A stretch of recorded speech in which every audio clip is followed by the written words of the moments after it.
I feel like, I said, I feel like preaching today.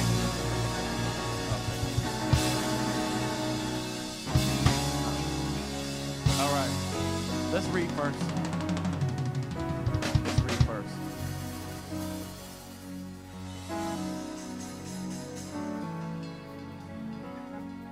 Though the vision tarry, wait for it, because it will surely come. I'm gonna stop there. Because it will, just bring it out a little bit. Because it will surely come. It will surely come. Touch somebody, tell them that's timing. Now this, Ephesians 6:13. Wherefore take unto you the whole armor of God, that ye may be able to withstand in the evil day, and having done all to stand. Stand. Now Psalm 16:7. I will bless the Lord who hath given me counsel. My reins also instruct me in the night seasons. God doesn't go quiet in the dark. He teaches in it. Let's climb. We've been climbing. Week 1, we made a decision at base camp. Week 2, we adjusted. Week 3, we released. Week 4, we held on. Last week, we found strength in who carried us. But now we're pushing towards the summit. And this is the part that nobody posts on social media. This is the part of the story that nobody brags about, because it's the dark part. It's the exhausting part. It's the emotionally expensive part. The part where you stop feeling inspired. And this is where too many people turn around and go home. Not because they're weak, because maybe you're just tired. Because the summit push doesn't begin in the light. It starts in the dark.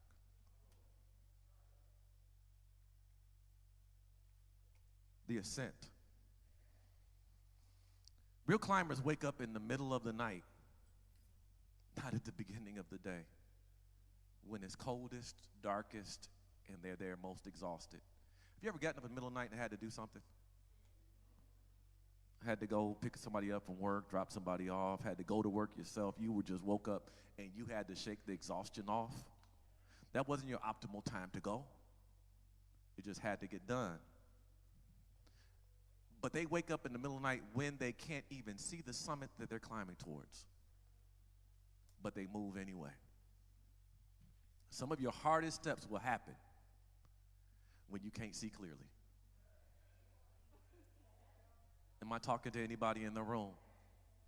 But David says something I want to go back to. He said, my reins also instruct me in the night seasons. Meaning darkness isn't dead time. And the night is not wasted time. But God is still speaking when you can't see nothing. Because in that night season, that's the season you're still being shaped. That's the time where climbers climb the most. And when the dark makes it hard to recognize, they still climb. And some of you are in that exact same place, still praying but tired. Sometimes you pray yourself to sleep. Still believing but tired. Still showing up, but emotionally you're on empty. And hear me clearly. Some people arrive physically before they ever arrive mentally. You've crossed over, but your emotions still live at base camp. You remember base camp, right? Talked about that week 1. That's where we started. That's the place where you finally realize I can't stay here anymore. This level is not what God is calling me to. That's where we made our decision 5 weeks ago. Base camp was comfortable. It was easy. But it was crowded because anybody can be at base camp. Everybody is at base camp. Not everybody makes the climbs that you've made or made the adjustments that you've made or made the sacrifices that you made. Base camp is safe, but safety can be stagnant. It's familiar, but familiar can be frustrating. When you're looking at the same 4 walls all the time and you know that better is calling you, it can be frustrating. That's where you got tired of surviving beneath your potential, was base camp. You got tired of trying to make it beneath your privilege. That's base camp. Tired of circling the same struggles, tired of shrinking in the same rooms, tired of settling, and that's why you started climbing, because you were just tired of folk. You began to climb because you were tired of the same parties. You were tired of the same people. And God put a more in your spirit. And that more that he put in your spirit got you to climbing. So don't climb this far just to emotionally move back into what you prayed to escape. You pray for God to release you from a thing that you're still emotionally attached to. That's why this particular push, week 6, feels difficult, because higher is not just about changing your location, it's about changing your identity. You're not the same person who began this climb.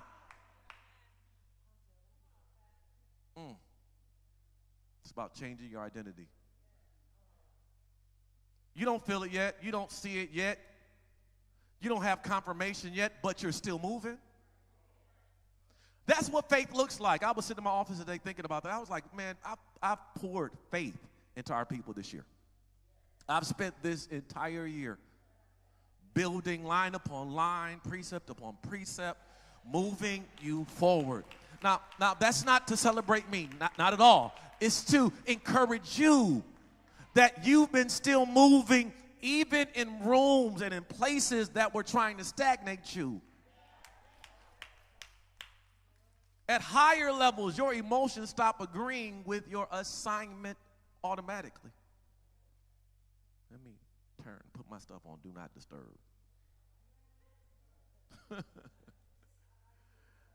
Is it good? Some of you are obeying God while emotionally exhausted.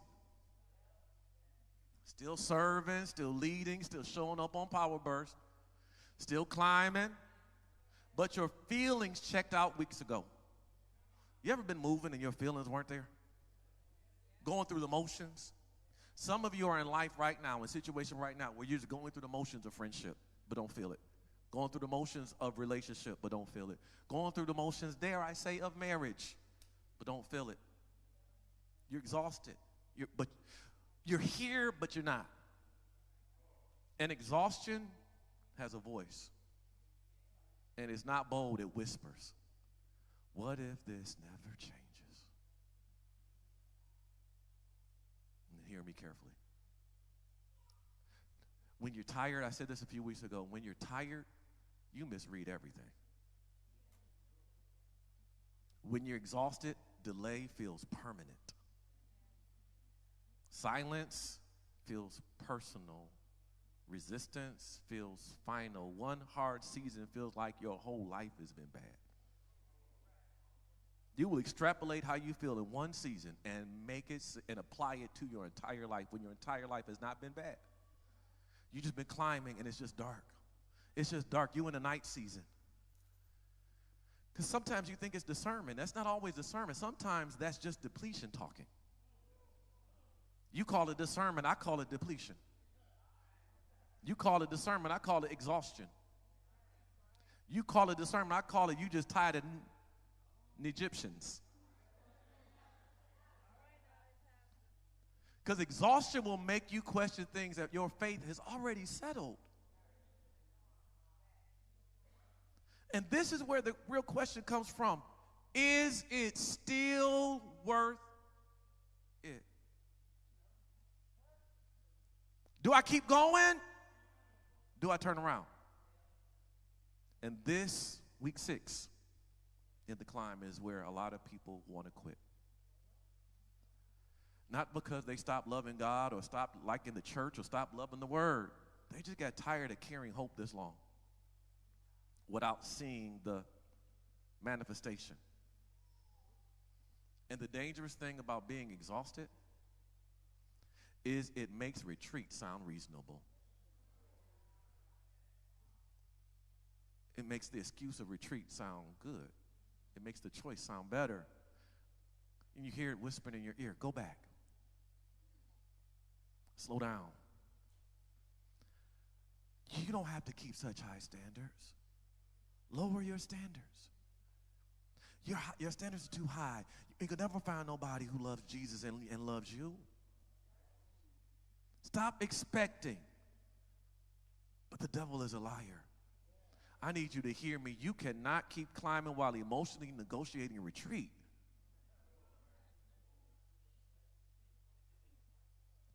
I'm going to go here. Can I go here? Some of you are closer than you've ever been, and internally you've been thinking about quitting. Not publicly, not physically, but emotionally. You're still functioning in a dysfunctional emotional state of mind. What does that look like? Still smiling? But on the other side of that smile is frustration. Still showing up, but they don't know the conversation you had in the car to get here.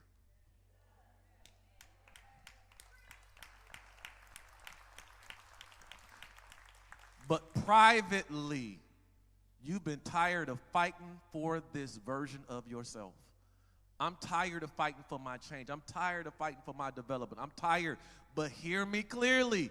Don't emotionally leave what you are physically standing in. You're already here, but your emotions are telling you to go back. It doesn't make sense. It doesn't add up. You've gotten up here, and your emotions are saying, start over again. How dare my emotions tell me it's week 1 when it's really week 6? I'm standing here, and I need my emotion to catch up where my faith is. You did not survive hell to turn around near heaven. Let me try it over here. You didn't survive all that hell threw you through to be this near to heaven and then turn back around. I hear the Williams brothers and Stevie Wonder saying, I'm too close to turn around, and I won't turn around. You did not climb this far to start thinking temporary again. Well, maybe it's not going to last. Maybe this good feeling can't last. Can't nothing last forever. But I like Keith Sweat. That was my class song back in 1989. Make it last and ever. Don't let this climb in. Don't let it end. You did not climb this far to start thinking like your old self. Stop talking beneath your development. Stop reacting beneath your altitude. You're higher than that now. You're stronger than that now. You're more developed than that now. That stuff could have damaged the old you. It could have destroyed your hope back then. But you're not the same person. Though the vision tarry, wait for it, because it will surely come. Even though things seem like it's on wait, it's on hold, it will surely come. Because just because you don't see movement doesn't mean heaven stopped working. And remember what David said, my reins also instruct me in the night seasons. Tell somebody, you're not lost in the dark. You're being led through it. Come on. Come on. And then, slowly, something starts to shift. The light starts breaking. And what felt impossible in the dark, you start to see the summit in the light. What seemed impossible in the dark starts becoming visible as you climb.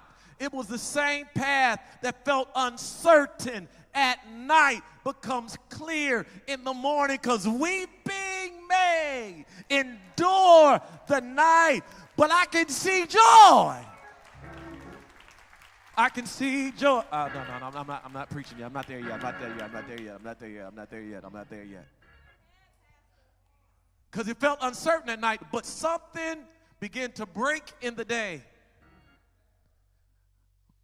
Like Jacob, I was fighting at night, but I was just fighting to hold on, because at the breaking of the day, I'm going to get blessed if I can just hold out. And suddenly you begin to realize, I survived the night. And watch this. I didn't survive it empty. I didn't just survive the night. I came out stronger in the night, because I refused to sleep at night. I climbed at night. I didn't settle at night. I climbed at night. So when the day broke and the light started shining and people could see me, they're perplexed, because when they closed their eyes, I was here. But when they opened their eyes, I was there. Because when the day broke, I came out stronger. When the day broke, I came out further. I came out knowing things I could only learn in the dark seasons. Sometimes God forms us in those night seasons. You say to yourself, I'm stronger than I thought. I made it further than I expected. I even survived things that should have stopped me. I'm not that person who was at base camp, and I don't have base camp thinking no more. I'm not trying to figure out whether I should or shouldn't climb. My new question is whether I should or should not finish the climb. I'm not starting over again. Base camp thinking can't survive summit altitude. It's not the same thing. Mountaineers have a phrase for this. It's called rarefied air. The higher you climb, the thinner the air becomes. And fewer people can breathe there. And fewer people can think clearly there. And fewer people can survive there. And some of you are frustrated because what sustained you lower cannot sustain you up here anymore. That's why your appetite changed. That's why your tolerance changed. That's why your reactions changed. That's why your conversations changed. That's why your circle has changed, because this altitude requires a different you. Touch somebody, tell them this is rarefied air now.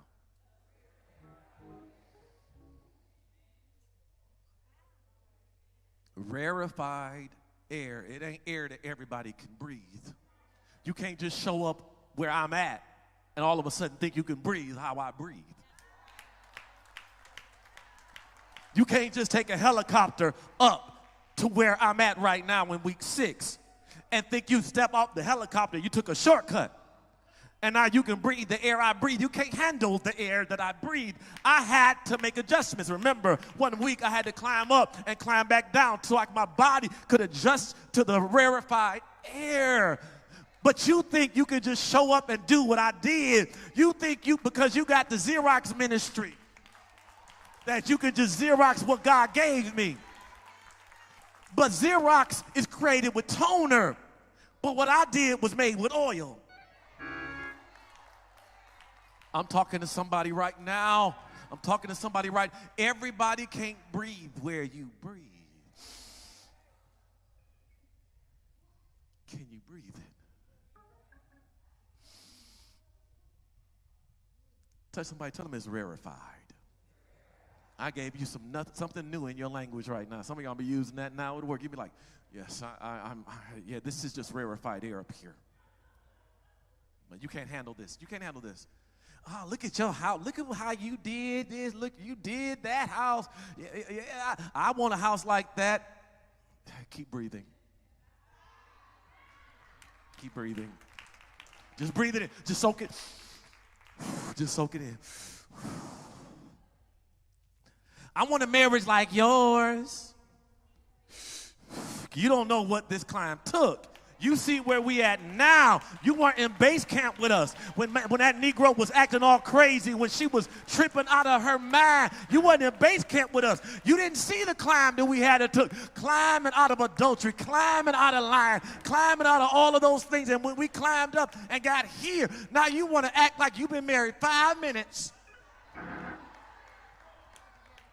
And you can do what took us 20, 30, 40, 50 years to climb. And you're going to tell me how to be married, and the ink ain't even dry on your marriage certificate. This ain't just any kind of air. This is rarefied air. Because not everybody can go through trials and tribulations and stay married. Not that the divorce rate is over 50%. Everybody can't make the climb. Anybody could climb into a wedding.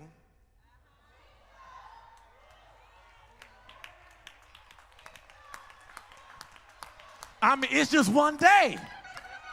We could just climb. Everybody could climb in. We can all get married today. Because you don't even know the person you can marry somebody you don't even know today.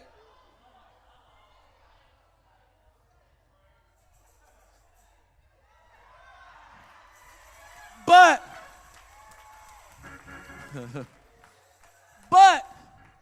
to get to double-digit marriage, whether it's 15 years or it's 30 years, or it's 65 years. You can like my post, but you can't breathe my air. Come on, somebody. You can like my picture, but you can't breathe the air it took to make that smile. You don't know how much that smile costed me.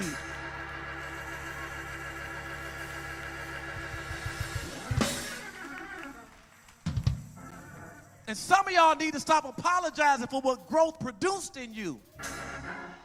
You don't fit certain conversations no more. That's for the low breathers. That's for the mouth breathers. You don't fit certain terrains anymore, certain environments anymore. You don't fit certain mindsets anymore. Stop thinking like people who breathe lower. Because you're breathing different now. You care about every breath you take now. You cherish breathing now. Down there, you took breathing for granted because everybody could breathe down there. But when you've climbed out of what could have killed you,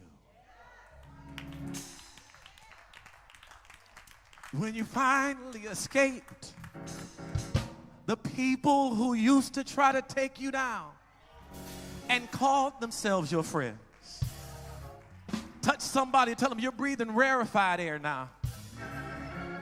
Tell somebody else you can't breathe low thinking up here no more. You can't breathe low level thinking up here.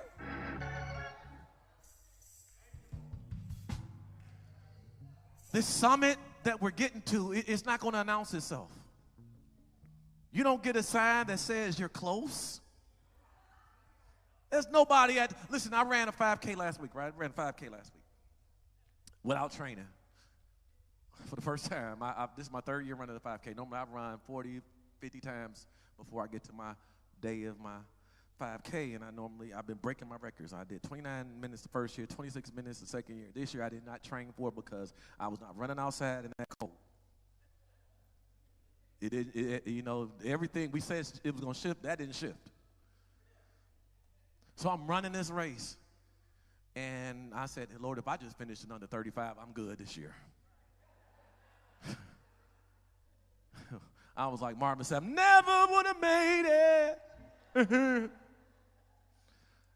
And as I'm running, there's crowds of people around. And my wife parks in the same spot every year. She parks by Crockett, and she waves at me and Joshua. She takes some photos of me and Joshua, videos of me and Joshua as we run by. And she's a cheerleader there, and I'm so grateful that she's a cheerleader there. And there are people waiting at the finish line to cheer you on. There are people there with waters waiting to cheer you on. And they tell you, they got a marker that says, you're only less than a half a mile away. You're only so many feet away. And then you see it, you press. But when you climbing up a mountain, there's nobody taking pictures. Nobody's passing you waters. Nobody's cheering you on. It's just you and the push. It's just you and the climb. You just keep moving. And one day you realize, I made it further than I thought. Listen, last Saturday, I was like, okay, 2 miles. Whew, I'm breathing. I was almost at 3 miles. I was like, I'm breathing. And I kicked that last little tenth of a mile out, and I made it. But it cost me. And sometimes you don't realize just how close you are to your finish line until you survive what should have stopped you. Even though things were a setback, I still pushed, I still ran, I still produced. So don't stop here. Catch your second wind. Don't quit here. Don't emotionally retreat here because tell your neighbor, you're too close to turn back. Grab someone by the hand. Tell them this. We are climbing and we are finishing. We are climbing and we are finishing. I need you to declare something. I need you to speak it. I need you to yell it. I need you to scream it. I didn't come this far to turn around. Come on, say it again. I didn't come this far to turn around. No. You need the devil in hell to hear you. I did not come this far to turn around. You need to yell down at base camp. I did not come this far to go back there. I know that this air feels thinner. I know that I'm breathing rarefied air. It might not be as deep of a breath as I used to take. But I gotta cherish every single. I remember one of my favorite movies, Harlem Nights. And Eddie Murphy, at the end, they put the police officer in the vault. And he told him, he said, how much time do I have? How much air do I have? He says, if you breathe, you're gonna die. But you might last 3 days if you take.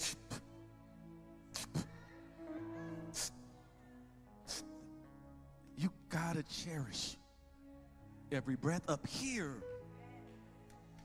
Because up here, it is only thinner air because nobody was willing to climb it but you. It's only rarefied. It's rarefied. It's rare that people get up there. You're in rarefied air. You're breathing rarefied air this season. What other church gets up at 6 a.m. every day to get a word before they get to work? You got too much word in you to be breathing like you're on an oxygen tank. rarefied air. What other believer is climbing every single day, step by step by step, adjusting step by step by step? It doesn't happen anywhere else but in this city.